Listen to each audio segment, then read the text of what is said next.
Okay. Okay, good morning, guys. I want to welcome everybody to our weekly episode of Nomberg Law Live, as we do each Tuesday at 10 a.m. Central. We try to bring to you interesting conversations with people in their areas of expertise. And I have author Scott Adamson, native of Birmingham, now in South Carolina, with me. And we've had a couple of minutes of a good chat already this morning. So it's good to see you, Scott, and I appreciate you making some time for us. Thank you so much for bringing me on today. Looking forward to talking about it. Oh, absolutely my pleasure. And what has been my pleasure is getting to read Scott's new book, The Home Team, My Bromance with Off-Brand Football. And for those of you who know me, as many of you do, I'm a big football and sports fan.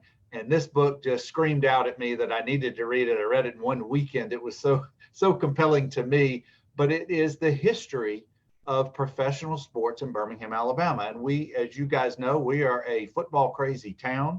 We love our Tide. We tolerate the other team. No, I'm just kidding. Auburn and any other. UAB has made a noted splash over the last couple of decades.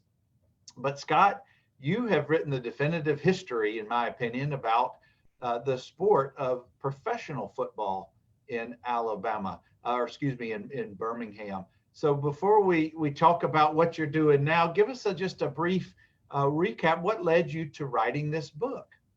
Well, I was, as you mentioned, I'm a Birmingham native, and of course, I was born in 1960, so I grew up in that era where pro football was really something that was almost exotic when you lived in Alabama, because as you mentioned, when you grow up in Alabama, you're either an Alabama or an Auburn fan if you grow up in that era. But I was always fascinated by professional football. It just seemed, we would have the colleges on Saturday, but then on Sunday you turn on the TV and you would see the kids, but then the pro guys are the even bigger kids. So that just fascinated me that there were people who could play this great sport. Birmingham Americans came to Birmingham in 1974. At the time, I'm a 13-year-old kid, and that's the greatest thing in the history of the world for me, because I can't believe that Birmingham, Alabama has a professional football team. And, you're not really, when you're that age, you're not thinking, well, what level is this? How does this compare to the NFL? As far as I was concerned, when the World Football League came to Birmingham in 1974, it was as good a brand of football as you could, possibly find. And I just thought it would last forever, as we all did, and of course it only lasted for a year and a half. But I was just so obsessed with and so excited by Birmingham having a team. It sort of just developed a passion for it. So every team that followed, the USFL, the World League, all the teams that have come since, I had a certain attraction to. And of course it varied depending on how good the team was or how interested I might have been in it. But just professional football in Birmingham has always just been something that I've followed. And, if another team comes along, I'll follow them as well. I think you're at this point, you have a sense of obligation. Right, exactly. Yeah. I'm invested. Well, you know what was kind of cool? At least, I mean, I grew up in South Alabama. Of course, we didn't have any professional sports. But for you, I guess my question is, it's a pro team, but you don't have to watch them on television, like maybe the Falcons or the Saints back in the day, being the regional teams, if you will. You could actually go see them in person. How easy was that to see them up close and personal at our famous Legion Field for you and your friends? Yeah, I mean, that was just a thrill for me because, again, we had Alabama and Auburn that you could go to Legion Field and see. And of course, that was extremely cool. But when it came to pro football, watching the Jets or the Falcons or whoever, and I was a Jets fan. I loved the American Football League. Mm-hmm. But it was kind of a long drive to New York. You couldn't really just get in the car and go to Shea Stadium, or at least early on a Sunday morning. So to be able to go to Legion Field, and I know the first game when the Birmingham Americans played the Southern California Sun, I go up to the fence when the players come out. And that was just, I mean, I can still remember that like it was yesterday, because you hear the crowd and there are all those certain smells that you have at a stadium, the hot dogs and everything. Mm-hmm. And just seeing these big football players come out and warm up and thinking, wow, this is kind of cool because you've got Alabama and Auburn players playing together. You know, they don't dislike each other anymore. They're working for a common goal. So that just became this huge deal for me to think, wow, this is a team that represents my city. It's not just a school, it's an entire area. So we can all, you know, like on Saturdays, if you root for Alabama and your friend roots for Auburn, you can kind of jaw at each other, but here's a chance where you can actually root for the same team. And it was just really thrilling for me. And it was kind of cool that after their collegiate careers were over, as you mentioned, the rivals for the Tide and the Tigers, some of them actually became teammates on many of these teams throughout the years. 74 Birmingham Americans, you had Steve Williams and Larry Willingham. You know, and Steve Williams, of course, had an interception return for a touchdown in that first game, which, you know, ultimately was the points that won the game. But yeah, just seeing the guys work together was just great for me. Well, one of the things about reading your book that I so enjoyed is this almost reads, it's so detailed, it's so fact driven, it's got so many great interviews in it. It almost reads like a small version of a Jeff Pearlman sports book. And we all know Jeff Pearlman just interviews hundreds of folks for each of his awesome books that he writes. And that's when I'm reading through your book with these interviews with these players who have long since been forgotten by the general public. You brought them back up to life in this book.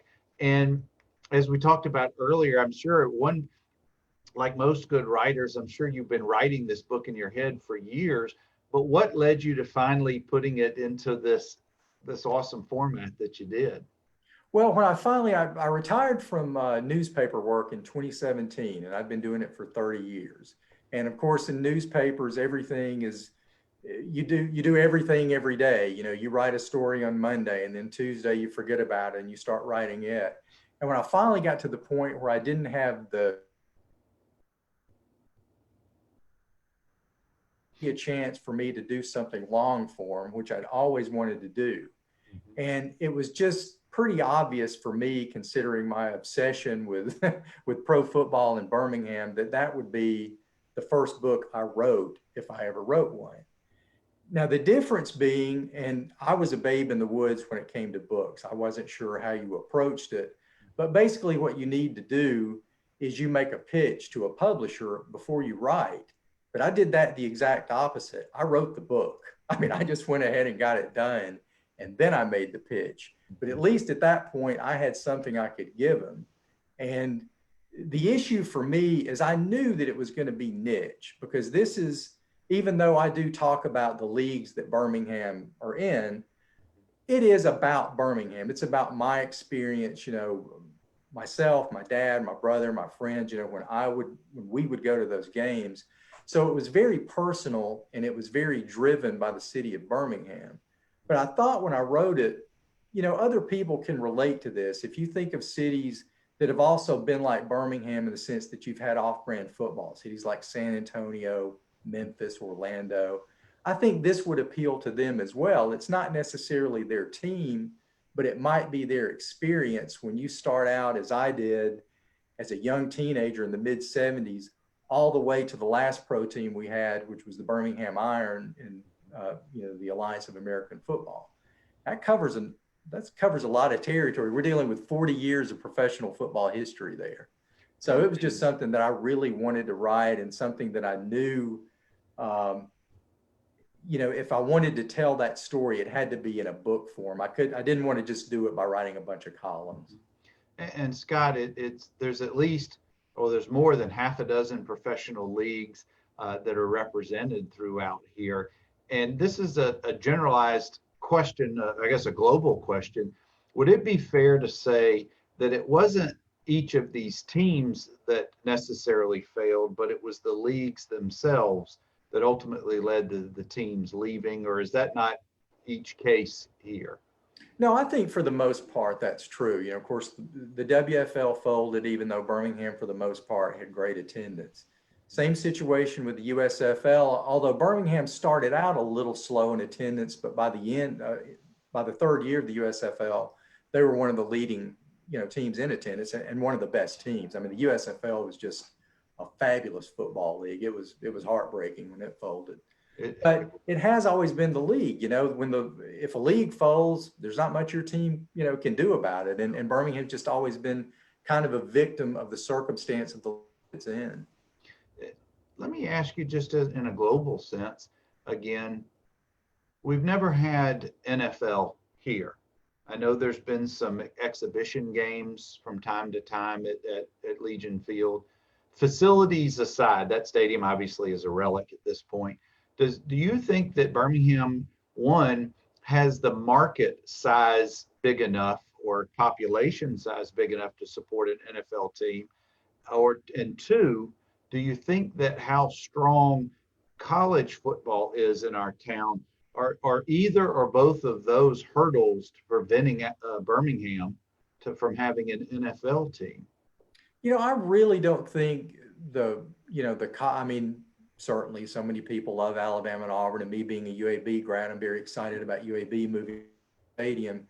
I really don't think that would make a difference. I just think it comes down to Birmingham's size, their media being, I don't know what they're ranked as far as being one of the media markets now, but if you look at the NFL, the South is pretty well saturated now. And I just can't imagine, unless it was a situation where an owner got angry and threatened to move his team, I just don't know how Birmingham really would be in that conversation just because of all the other teams in the South. And two, the new stadium, I know that there's going to be room for some expansion, but it seems like it's only going to be like 45,000 seats or something. So I think that would work against it. And as much as I would love it, I think it would be a wonderful thing for Birmingham to have. Yeah, it seems like Birmingham's opportunity. I don't know when it was at its greatest opportunity, but it seems like those days are well past us having an NFL team with the Falcons in Atlanta, the Titans in Nashville, the Saints in New Orleans, Jacksonville, Tampa. Now you're right, we're pretty saturated in this part of the country. Well, let me take you, Scott, on a little bit of a memory jog and share with us maybe a couple of your favorite games you attended, players you saw, or moments that really just kind of or bring smiles to your face of good memories being there. Well, I think the first Birmingham Americans game, which was July 10th, 1974, that was unforgettable just for the reasons I mentioned earlier, the sense that, this is the first pro football game I've ever seen, and it's my team, it's my city. And the one thing I remember, which I think I mentioned in the book, is the Southern California Sun had magenta jerseys and orange pants. Mm-hmm. And that was about the most 1970s thing you could possibly see. I'm sure. But I thought that's fabulous, because I wasn't used to that. I'm used to seeing, green and white and, blue and yellow. But all of a sudden you've got these, these disco colors or whatever. And I'll always remember that game just because it really wasn't the best game. The final score was 11-7. So from the standpoint of gameplay, it wasn't that exciting, but it was the first time, and it was just being there for that is something that I'll always remember. But that same season, Birmingham played the Memphis Southmen and beat them 58-33, which was one of the wildest football games I've ever seen in my life. Just incredibly exciting.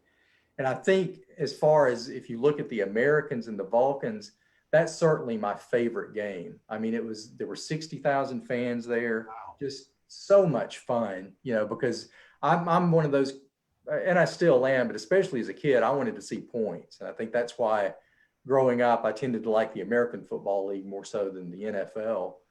And when you see a 58-33 game like I did that night when Birmingham beat Memphis, I mean, that was just fantastic. And having said that, I really loved the USFL. That was my favorite league in the sense that Birmingham and, a couple of the other teams, I know the Philadelphia, Baltimore franchise, by the third season, I think they could have been 8-8 teams in the NFL. I think they were that good. So all the Stallions games, especially that third season in 85, I really enjoyed those just because when I'm sitting in the stands at Legion Field, I'm thinking I'm watching as close to NFL quality football as I'm probably ever going to see live and in person at Legion Field.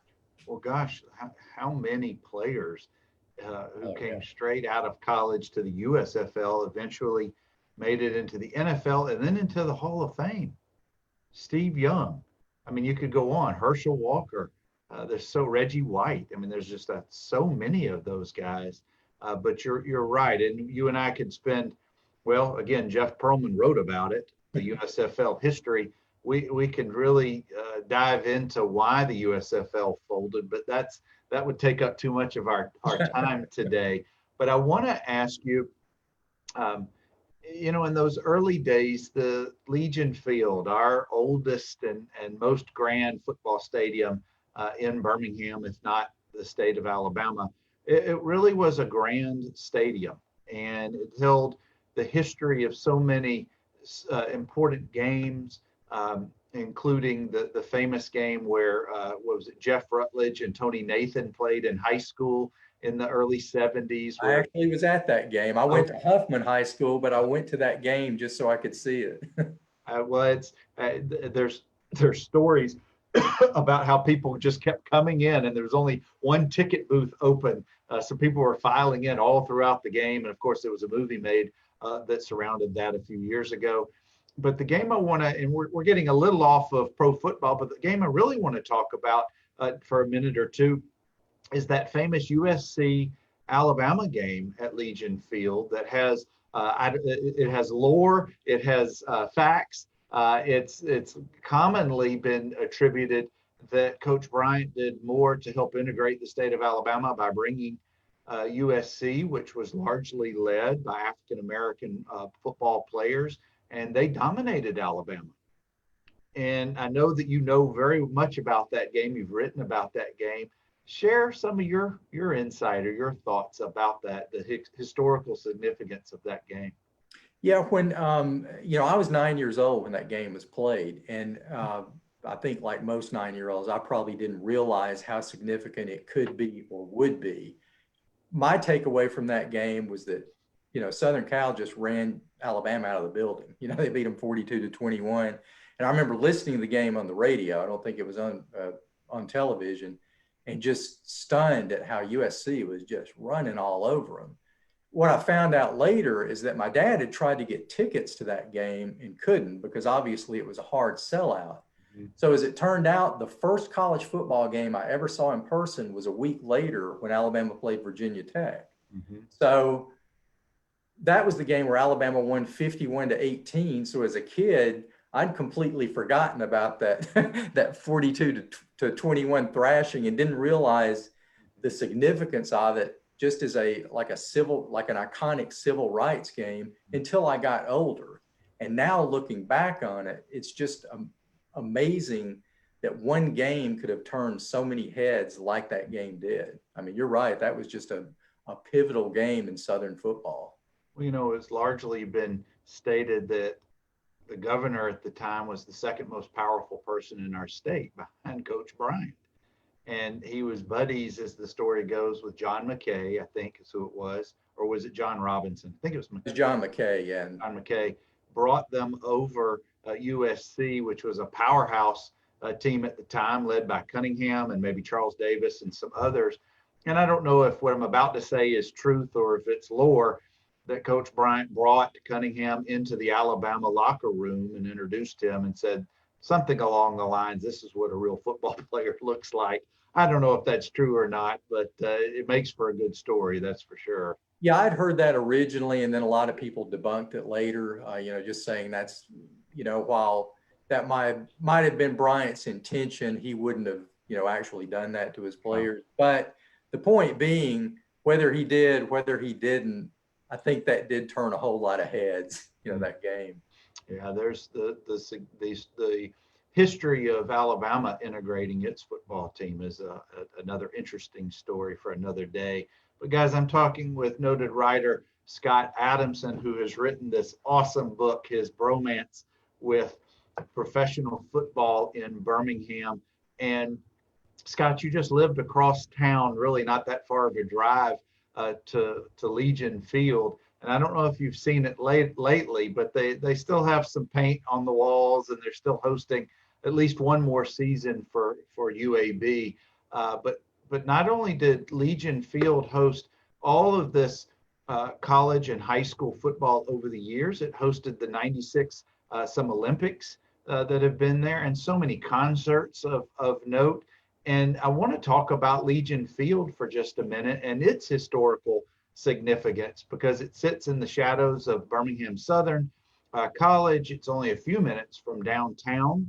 It's also geographically located in some historically significant neighborhoods in Birmingham. So if you would share a few minutes about Legion Field and what it means. Oh yeah, to me, especially as a young kid, it was a cathedral. I mean, it was an absolute cathedral of football, because you walk into something, and in the '70s, it still, to me, appeared to be new, and it seats 72,000, and just, all the beautiful green colors, and you see that AstroTurf, which, was still fairly new at the time. And yeah, when I walked in there, I thought, I'm walking into the greatest, grandest football stadium in the entire world, which you're going to feel that way anyway if you live in Birmingham. But, I know time has taken its toll on it, but there was a period for a whole lot of years where it was just a glorious, glorious football stadium. And not just, as you mentioned, not just football. I mean, soccer, concerts, and everything else. It was just a great facility.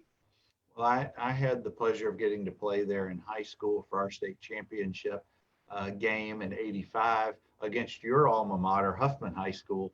And I just remember being in, it was the week after Van Tiffen kicked his famous long field goal to beat Auburn in the Iron Bowl.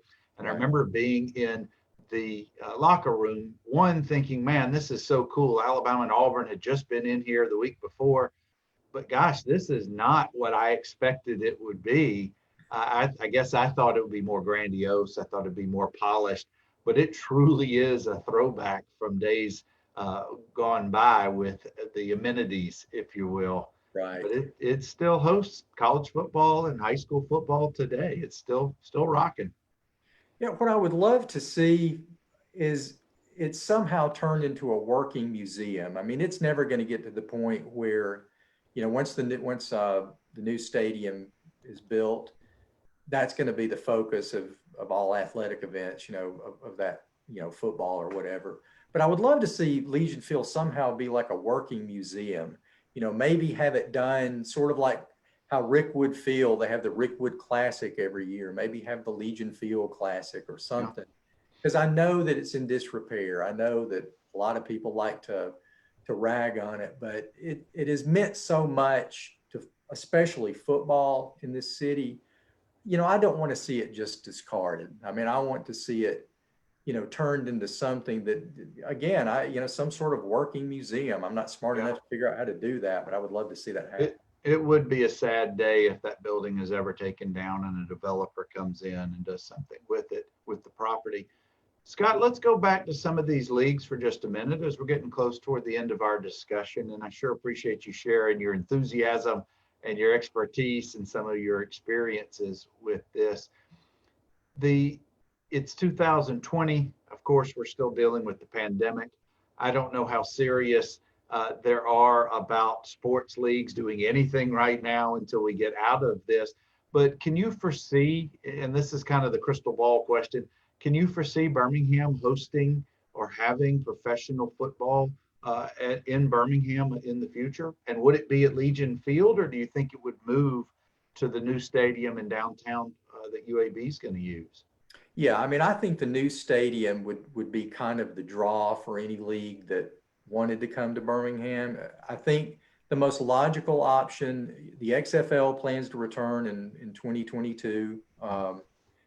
What they've done, and I don't know if it's going to be a complete reboot or if they're just going to try to continue, what they started before the pandemic ended their season, but they were in major markets. They were either in NFL markets or cities like, St. Louis that basically, even though they don't have a team now, they're an NFL market.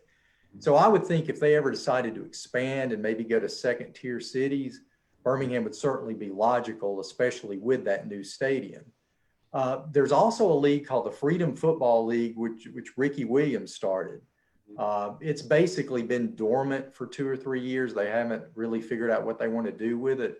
Birmingham was given one of the original teams, or at least when they listed who their original teams was going to be, Birmingham was listed, but nothing has come of that. So I don't know if that league will ever get off the ground or not. But, if there are future football leagues formed, and you got to figure they're going to be, AAA type leagues, I certainly think Birmingham would be in the conversation to have a franchise just because of its history and just because now it'll have a nice, shiny new stadium to play in.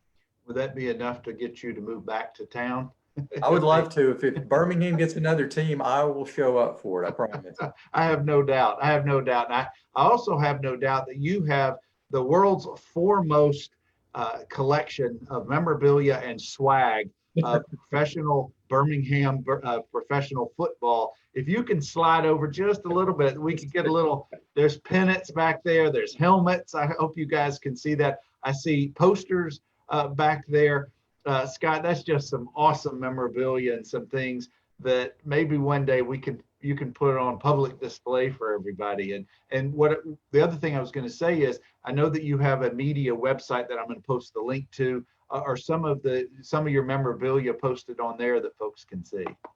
Yeah, it is, and it's funny. My wife calls this my kids' room. I call it my fan cave, but it is. I've got a lot of memorabilia from these leagues, and also the Birmingham Bulls. I was a huge fan of hockey back in that era, which originally when I was thinking about this, I was really trying to figure out a way to do something on the Birmingham Bulls, but I figured I'd just stick to football when I was going through, Birmingham pro football history was enough to fill up a book. All right, rapid fire, last couple of questions, and we'll get you out of here. Okay. Favorite professional player who played for any of the Birmingham teams, and why? Cliff Stoudt, just for the quarterback for the Stallions, just because I didn't like him when he came there because I was a big Bob Lane guy, and I thought, who is this outsider? But then once he came in and started playing, I liked his style. I liked his humor, the way he was able to deal with a loss. And he became my favorite player for the Stallions. And I guess, oh, wow, there were so many. Possibly, even though the league only lasted for a year and a half, Matthew Reed, the quarterback for the Birmingham Americans, and he actually started for the Birmingham Vulcans.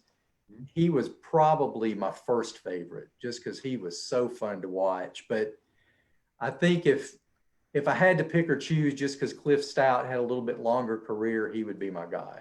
He also played in the NFL for, at least I know, the Steelers and maybe Cowboys. I can't recall. Well, I know he was backup for Bradshaw with the Steelers, and I believe he played with the Cardinals after the USFL folded. All right. Well, did Birmingham have any what I'll call outlaw or renegade players or ownership that come to mind? Just colorful characters. Let's see. That's another good question.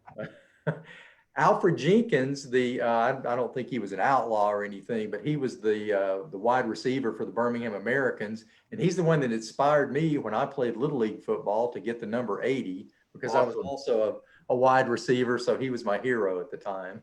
Was he the guy? Did he end up with the Falcons for sure? He did. He had a great career with the Falcons, and it made me so sad to think, oh man, I wish the Americans could have lasted so I could still go see him play every Sunday. And all right, last question for you, and thank you again for your time this morning. What's your favorite piece of memorabilia or swag that you have in your collection? Oh, wow. As silly as it sounds, I think it's just that Birmingham Americans pennant. I know that's very simple, but it's something that I was able to keep since 1974. And it just meant so much to me at the time. It's one of those things that even though when you're young, you're not really thinking about collecting stuff, there was just something about that pennant that was always special to me. So I think if I had to choose one, if I had to get rid of all of them and just keep one, it would be that Americans pennant. Well, seeing all of your memorabilia back there has inspired me. I'm going to get in touch with Jim Reed at Reed Books downtown. I know he's got to have some stuff. And I've had Jim on my show here. He's just got such a wonderful collection of books and photographs and records and just all kind of fun stuff. But Scott, thank you again for spending some time and chatting about the history of Birmingham's professional football teams.